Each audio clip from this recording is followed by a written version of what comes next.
Alright, to start this project you will need a large bag of play sand and a bag of plaster of Paris. You will also need a 10-quart steel bucket, a 2.5-quart plastic bucket, a 5-quart big mouth bucket, a 1-inch by 12-inch steel pipe,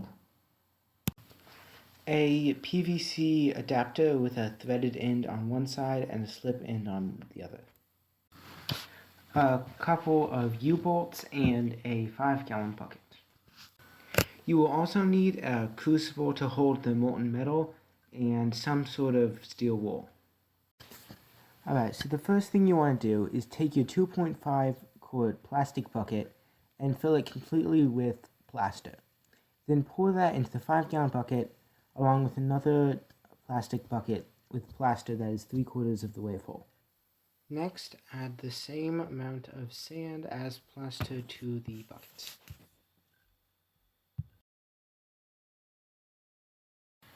Alright, now add 1 1/4 buckets full of water to the mixture.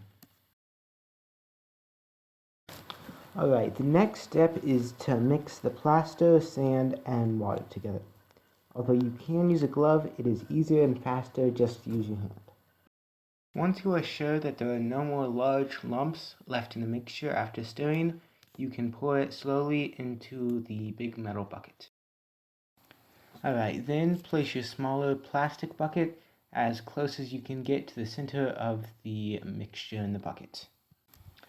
Alright, once the mixture is set and is firm after about 15 minutes, you can pull the plastic bucket with whatever method you want, pliers work well, out of the mixture. Alright, the last step before you make the lid is to take your drill bit and drill a 45-degree hole into the side of the bucket. The plaster shouldn't be fully cured yet, so it's still soft and can be drilled away. The next step in making the lid is to mix a batch of the sand and plaster and water so that it comes about 1 inch from the top of the 5-quart bucket. Then place the U-bolts on top of the steel wool in the bucket and leave it to set. The final step in making the lid is to get the jar out of the lid itself. What I did was just whack it with a mallet, although that cracked the lid, so you might want to go with a more sophisticated approach. And here is the foundry in action.